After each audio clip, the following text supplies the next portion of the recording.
নির্বাচনের প্রক্রিয়া শুরু হওয়ার পর থেকে একটা চাপা উত্তেজনা ছিল। প্রার্থী, দল, নির্বাচন কমিশন, সরকার, প্রশাসন সবটা কার কার কী ভূমিকা এবং সেই ভূমিকা নিয়ে একে অপরের উপর অভিযোগ ছিল, আবার সহযোগিতাও ছিল। আর যে কারণে আমরা মোটামুটি একটা ভালো নির্বাচন করতে পেরেছি। তাই জন্য যারা নির্বাচনের সঙ্গে সংশ্লিষ্ট সবাইকেই ধন্যবাদ। রাজনৈতিক দলগুলোর মধ্যে বেশ উত্তেজনা ছিল এবং নির্বাচনের আমাদের যে প্রতিনিধি সর্বশেষ তথ্য, তাতে দেখা গেল যে অনেকগুলো আসনে বেশ হাড্ডাহাড্ডি লড়াই, যাকে বলে সমানে সমান। কেউ হয়তো 5,000 ভোটে এগিয়ে জিতেছেন, কেউ হয়তো হেরেছেন, কিন্তু লড়াইটা এমন ছিল যে চূড়ান্ত ফলাফলের আগে বলা যেত না যে কে জয়ী হবে, কে পরাজিত। একদমই। আমরা ঢাকা 17 আসনেও কিন্তু দেখেছি যেখানে বিএনপি চেয়ারম্যান তারেক রহমান নির্বাচন করেছেন, সেখানেও জামাতের প্রার্থীর সাথে তার ব্যবধান কিন্তু খুব বেশি না। জামাতের প্রার্থী আপনার ধরেন ঢাকা 8-এর যেটা অন্যতম আলোচিত আসন, সেখানে পাটোয়ারি হেরেছেন তো, কিন্তু খুব বেশি ভোটে নয়।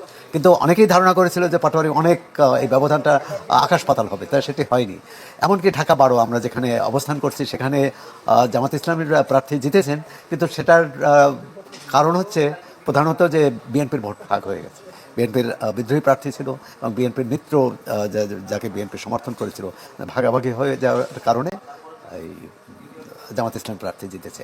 আবার সর্বশেষ যে আসনটির কথা বললেন, সেই আসনে দেখা গেছে যে শেষ মুহূর্তে কয়েক হাজার ভোটে ধানের শীষের প্রার্থী এগিয়ে জিতে গেছেন কয়েক হাজার ভোটে। দেশের অন্য কোথাও আবার দেখা গেছে যে ব্যবধানটা অনেক বেশি, আবার কোথাও ব্যবধানটা কম। তো সুতরাং নির্বাচন চলার যখন ভোট গ্রহণকালে কিন্তু এই ধরনের উত্তেজনা ছিল যে কে হারে কে জেতে, এবং প্রথম দিকে যে ফলাফল আসছিল তাতে কিন্তু একটু বিশেষ করে বিএনপি শিবিরে একটু হতাশাই দেখা দিয়েছিল। এবং আমরা তড়িৎ দেখলাম যে জামাত ইসলামী এবং 11 দলের পক্ষ থেকে সংবাদ সম্মেলন করলো এক ধরনের যে তারা জয়ী হতে যাচ্ছে এরকম। এবং বিএনপির পক্ষ থেকে কিছু অভিযোগের কথাও বলা হলো, কিন্তু রাত যত বাড়তে থাকলো তত দেখলাম যে ফলাফল গতি প্রকৃতি পাল্টে গেল। একটা হচ্ছে যে বাংলাদেশে আবার প্রমাণিত হলো বাংলাদেশের মানুষ মধ্যপন্থার সমর্থক, চায় যে বাংলাদেশ একটা তার চরমপন্থা নেবে না বা একটা কট্টর অবস্থান নেবে না যে কোনো রাষ্ট্র পরিচালনার ক্ষেত্রে। জামাত ইসলামী যদি অতীতের নির্বাচনগুলোর আমরা তুলনা করি, জামাত ইসলামী অনেক ভালো করেছে এবং তারা কিন্তু বেশ রাষ্ট্র ক্ষমতাকে যারা ক্ষমতাসীন যারা অতীতে যারা ক্ষমতায় ছিল এবং এই নির্বাচনেও তাদের যে প্রতিদ্বন্দ্বী তাকে কিন্তু বড় ধাক্কা দিতে পেরেছে। এবং অনেকগুলো আসনে আপনি ঢাকা 17 একদমই জামাত ইসলামী কিন্তু ইতিহাসে স্বর্ণময় সময় পেয়েছে। এখন এই সুযোগটা কিভাবে কাজে লাগায়, আমরা সামনে একটা বেশ প্রতিদ্বন্দ্বিতাপূর্ণ সংসদ পাবো এবং সেখানে সরকারি দল বিরোধী দল একসঙ্গে কাজ করবে দেশের জনগণের স্বার্থে। জামাত ইসলামের একটি নির্বাচনী ইশতেহার ছিল, বিএনপির ইশতেহার ছিল, অন্য দলের। এই প্রসঙ্গে আরেকটি বলি যে আমাদের অনেককে অবাক করে দিয়ে এনসিপি কিন্তু ভালো করেছে, জাতীয় নাগরিক পার্টি। তাদের মাত্র 29টি আসনে তাদের প্রতিনিধি ছিল এবং সেখানে 5টিতে জিতেছে, কয়েকটিতে তার কিন্তু খুব কম ভোটে হেরেছে। সুতরাং আমি বলবো যে এবং তাদের দলীয় প্রধান জিতেছে এবং বেশ কী বলে একটা চমকই বলবো, কারণ অনেকেই ভাবছিলেন যে তার যে প্রতিদ্বন্দ্বী বিএনপির বেশ শক্তিশালী প্রার্থী ছিলেন, প্রভাব প্রতিপত্তি অর্থ ইত্যাদি, এবং নাহিদ ইসলাম জিতেছে।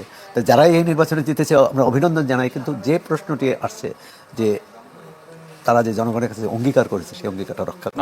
আর এর অর্থ না, অতীতে আমরা যেটা দেখে এসেছি যে এটা না হয়, যে দল জয়ী হয়েছে তার অঙ্গীকারই পূরণ হবে, যে দল জয়ী হতে পারেনি তারা তো সংসদে যাবেন। সুতরাং তার যে নির্বাচনী প্রতিশ্রুতি, যে সেই প্রতিশ্রুতি যেগুলো জনগণের কল্যাণে থাকবে, যেমন জামাত ইসলামের যে একটি কর্মসূচি আছে যে 5 শিশু এবং প্রবীণ, 5 বছরের শিশু নিচের যে শিশু এবং প্রবীণ তাদের চিকিৎসা ব্যয় রাষ্ট্র বহন করবে। তো এটা খুবই ভালো প্রস্তাব। এখন জামাত ইসলামী যদি জয়ী হতো, সরকার গঠন করতো, আমরা নিশ্চয়ই বলতাম তারা প্রতিশ্রুতি পূরণ করুক। কিন্তু আজকে বিএনপি জয়ী হয়েছে, বিএনপিরও বিবেচনা করে দেখা উচিত এই যে প্রতিশ্রুতি এর সুফল কে পাবে, জনকল্যাণকর। তাই এরকম হচ্ছে, এটাই একটা কার্যকর সংসদ। আর কিন্তু এখানে একটা অবাক বিষয় আপনি দেখেছেন যে গণভোটের যে ফলাফল, সেটা কিন্তু অনেকেই কি বলে এক ধরনের অবাক করার মতো এক ধরনের সরকারের ব্যবস্থাপনার ক্ষেত্রে প্রচণ্ড ঘাটতি ছিল এবং যেভাবে প্রশ্ন দেওয়া হয়েছে, যেভাবে প্রতীক দেওয়া হয়েছে, এটি এক ধরনের এলোমেলো ঘটনা। এবং নায়ের পক্ষে কিন্তু অনেক ভোট এসেছে। হয়তো বেশি পেয়েছে, কিন্তু নায়ের পক্ষে অনেক। এখন এরাই তো সেটাই বলছিলাম জনাব সোহরাব হাসান যে গণভোটে আসলে সবগুলো দলের পক্ষ থেকে হ্যাঁ ভোটের পক্ষে প্রচারণা চালানো হয়েছিল, এবং আমরা দেখেছি যে সরকারের পক্ষ থেকে তো শুরু থেকে হ্যাঁ ভোটের পক্ষে প্রচারণা চালানো হচ্ছিল। শেষ পর্যন্ত বিএনপিও কিন্তু বেশ আলোচনা সমালোচনার পর বিএনপি চেয়ারম্যান তারেক রহমানও কিন্তু হ্যাঁ ভোটের পক্ষে সমর্থন চেয়েছেন। তারপরও আমরা দেখছি যে না ভোটের কিন্তু একটা বড় অংশ এসেছে, যদিও আমরা আনুষ্ঠানিকভাবে এখনো পুরোপুরি ফলটা পাইনি, বাট আমরা সংখ্যাটা দেখছি যে না ভোটের সংখ্যা কিন্তু এর একটা কারণ যে এই জুলাই সনদ নিয়ে, সনদের উপরই তো জুলাই সনদ নিয়ে রাজনৈতিক দলগুলোর মধ্যে মতভেদ ছিল। বিএনপি অনেকগুলো বিষয়ে তারা দ্বিমত করেছে, নোট অফ ডিসেন্ট দিয়েছে, আর এটি একটি বিষয়। এবং বিএনপির এ ব্যাপারে খুব আগ্রহ ছিল না। এবং পরবর্তীকালে বিএনপির চেয়ারম্যান যে হাভোটকে জয়যুক্ত করার কথা বলেছেন, সেটা বিরোধীদের চাপে, মানে তারা কিন্তু বলেছে। এবং তিনি যখন হাভোটের কথা বললেন, তখন আবার তারা সমালোচনা করলেন যে আমাদের চাপে বলা হয়েছে। মানে আমাদের রাজনৈতিক সংস্কৃতিটা খুব বদলায়নি। আপনি এই নির্বাচনে দেখুন, আমরা আশা করব যে নির্বাচনে যে প্রচারে যে উত্তাপটা ছিল সরকার, বিশেষ করে বিএনপি ও জামাত নেতাদের মধ্যে, সেই উত্তাপটা যাতে নির্বাচন পরবর্তী সময় না আসে। আরেকটি বিষয় যে কোনো নির্বাচনে আমরা দেখি যে নির্বাচনের পর প্রান্তিক জনগোষ্ঠী বা যারা দরিদ্র জনগোষ্ঠী, সংখ্যালঘু, তাদের উপর এক ধরনের চাপ থাকে, হামলার ঘটনাও ঘটে। এবারে এখনও বড় ধরনের কোনো হামলার ঘটনা ঘটেনি, কিন্তু এ ব্যাপারেও অন্তর্বর্তী সরকার তো এখনও দায়িত্বে আছে, সরকার প্রশাসন এবং বিজয়ী এবং পরাজিত উভয় রাজনৈতিক দল। কারণ পরাজিত হলে ভাবে যে এদের জন্যই আমি পরাজিত হয়েছি। আবার বিজয়ী তারা কোনো দায়িত্ব নিতে চায় না, তারা মনে করে যে না, তাদের ভোটে না, আমার দলের সাংগঠনিক ক্ষমতার দ্বারাই। এই নির্বাচনে অনেকগুলো আমাদের শিক্ষণীয় বিষয় আছে এই নির্বাচন থেকে। আর একটা হচ্ছে যে ভালো নির্বাচনও করা যায় যদি সদিচ্ছা থাকে। তাহলে যেমন আমরা 3টি নির্বাচনে, আওয়ামী লীগ আমলে 3টি নির্বাচন দেখেছি, একেবারেই নির্বাচনের নামে প্রহসন।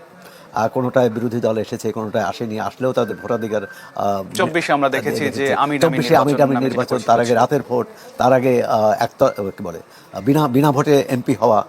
এর থেকে যে বেরিয়ে আসা, এটি আমি মনে করি যে এই নির্বাচন একটি মাইল ফলক হতে পারে, একটি দৃষ্টান্ত হতে পারে যে না, আমরা বাংলাদেশের মানুষ ভালো নির্বাচন করতে পারে, যেটা আমরা 91-এ প্রমাণ করেছি, 96-এ প্রমাণ করেছি, 2001 বা 8-এও। হ্যাঁ, তারপর কিন্তু যদিও ওইসব যারাই ওইসব নির্বাচনে হেরেছে, তারা সূক্ষ্ম কারচুপি, স্থূল কারচুপির কথা বলেছে। তা আমরা চাই যে এই নির্বাচনটা আমরা ভালো মতো করতে পারলাম।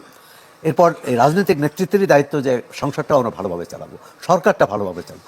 সরকার মানে শুধু বিজয়ী দলের নয়, সরকার কিন্তু বিজয়ী দল, সরকার, বিরোধী দল এবং সমগ্র জনগোষ্ঠীর সরকার।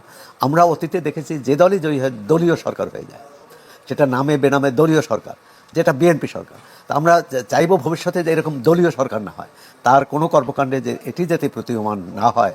সে দলের প্রতি, দলীয় লোকদের প্রতি, দলীয় নেতাকর্মীদের প্রতি বিশেষ সুবিধা দিয়েছে, অন্যায্য সুবিধা দিয়েছে। আপনি এটা রাজুকের ফ্ল্যাট বরাদ্দ থেকে শুরু করে সব ক্ষেত্রে, যে কারণে জুলাই সনদে যেসব সংস্কারের কথা বলা হয়েছে, এই সংস্কারগুলো আমরা আশা করব যে সরকারি দল, বিরোধী দল এই বিষয়গুলো নিয়ে তারা কাজ করবেন না।